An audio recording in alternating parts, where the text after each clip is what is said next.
گرم تیل میں ہاتھ ڈالنے کی ویڈیو دیکھیں اور السلام علیکم، میں احمد خان ہوں، چپلی کباب والا اینڈ فش کارنر والا۔ آج آپ کو دکھاتے ہیں کہ چپلی کبابوں کا مسالہ کس طرح بنتا ہے۔ یہ دیکھیں جی، یہ بیف قیمہ ہے، پہلے سے مشین سے نکالا ہوا ہے، ہم اپنے خود کے مشین سے نکالتے ہیں اس کو۔ اب اس کو مکس کیا جا رہا ہے، پہلے اس میں نمک ڈال کے مکس کر رہے ہیں۔ اب اس میں نے پیاز اور ٹماٹر ڈال دیا، ہم نے اس کو اچھی طرح مکس کریں گے اور اس کو اچھی طرح حل کریں گے۔ قیمہ اور پیاز کو ایک ساتھ مکس کرنا ہے۔ جیسے اس کو اچھی طرح یہ مکس ہوتا ہے، پھر اس کو مسالے لگائیں گے۔ دیکھتے ہیں، آپ کو دکھاتے ہیں اس میں کیا کیا مسالے ڈالے جاتے ہیں، یہ آپ دیکھ لیں۔ اس کو اب اچھی طرح مکس کر رہے ہیں۔ جی، یہ دو بندے کر رہے ہیں۔ یہ گرم مسالہ ڈالا گیا، وہ اچھی طرح مکس ہو گیا نا، پیاز اور ٹماٹر اور قیمہ۔ یہ گرم مسالہ پیسا ہوا یہ ڈالا گیا۔ اب اس کے بعد جو ہے نا، دھنیا، زیرہ، جوین اور کالی مرچ، گرم مسالہ ثابت، الائچی، کشکش، اور اس کے بعد یہ جو ہے نا چکن پاؤڈر، ایک ریسیپی ہوتا ہے وائٹ کلر کا، یہ ڈالنا پڑتا ہے۔ اب یہ ڈال کے اس کو اچھی طرح مکس کریں گے۔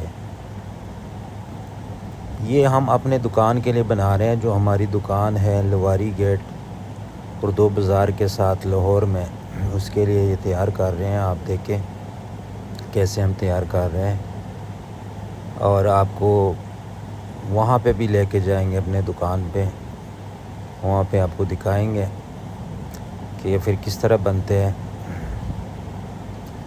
اس کو اچھی طرح مکس کرنا ہے، ابھی اچھی طرح کہ یہ مسالے اس میں اچھی طرح مل جائے۔ اس کو صحیح طرح اس کی یہ دیکھو نا، کر رہے ہیں ہم، کوشش کر رہے ہیں اس کو صحیح طرح مسالہ لگ جائے۔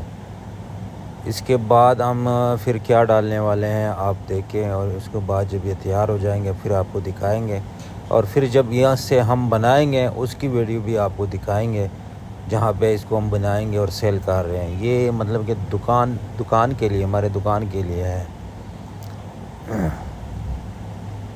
ایک تو ہوتا ہے نا لوگ گھروں میں بناتے ہیں، لیکن یہ گھروں والا نہیں ہے، یہ دکانوں والا ہے۔ مطلب کہ وہ حساب یہ ہوتا ہے کہ وہ آپ پہ ڈیپینڈ کرتا ہے گھر میں آپ کیسے۔ یہ دیکھو نا، ابھی ہم نے اس میں ڈال دیا بیسن، یہ خالص بیسن ہے۔ ایک ہوتا ہے نا وہ ملاوٹ والا ہوتا ہے، ایک ہوتا ہے خالص۔ اگر آپ کے پاس بیسن نہیں ہے تو مکائی کا آٹا بھی ڈال سکتے ہو، لیکن فریش والا، کیونکہ مکائی کا آٹا بہت جلدی اس کا ٹیسٹ چینج ہوتا ہے، کڑوا ہو جاتا ہے۔ 1-2 دن پہلے آپ نکالو نا چکی سے، اور پھر لے کر آؤ، اس کو لگا لو، تو اس میں نا بہت جلدی اس کا ٹیسٹ چینج ہوتا ہے۔ تو اس وجہ سے نا بیسن بہتر ہوتا ہے۔ بیسن استعمال کرو تو اس کا ٹیسٹ ہی عجیب آ جاتا ہے، مطلب کہ بہت زبردست ہوتا ہے۔ تو میرا تو سروس کافی، مطلب کہ 2007 سے ہم کر رہے ہیں، تو اللہ تعالیٰ کا بڑا احسان ہے، شکر ہے، ہم کر رہے ہیں، اور اللہ تعالیٰ سب دوستوں کو جزائے خیر دے دیں، وہ بہت ہی مطلب سپورٹ کر رہے ہیں۔ تو اس لیے نا، یہ آج بہت سے لوگوں کا میسیج مجھے ٹک ٹاک پہ آتے ہیں، میرے ٹک ٹاک اکاؤنٹ ہے اس پہ آتے ہیں، فیس بک پیجز ہے میرے اس پہ آتے ہیں کہ بھائی ریسیپی شیئر کر دینا۔ تو یہ ان لوگوں کے لیے ریسیپی ہے چپلی کبابوں کا۔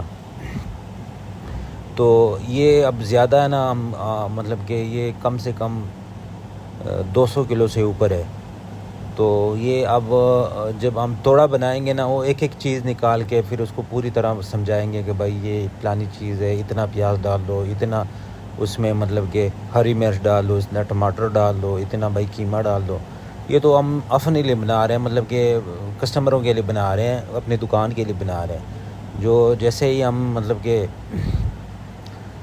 پھر گھر کے لیے، یا پھر جیسے گھر میں لوگ بناتے ہیں نا، ان کے لیے ایک الگ ویڈیو ہم بنائیں گے، اس میں پھر آپ کو دکھائیں گے کہ بھائی آپ گھر کے لیے بنا رہے ہیں تو اتنی مقدار میں یہ چیزیں ڈالنی ہے، یہ ڈالنی ہے۔ اس طریقے سے ہم ڈیٹیل سے آپ کو سمجھائیں گے انشاءاللہ. پھر نیکسٹ ویڈیو میں آپ کو پورا اس طریقے سے سمجھائیں گے. اور اس کا جو نیکسٹ کا ویڈیو ہے نا، یہ دیکھو نا، یہ بند گیا ابھی. یہ ہم وہاں پہ جا کے نا، دکان پہ جا کے جب ہم تیار کریں گے اس کی ویڈیو آپ کو بتائیں گے.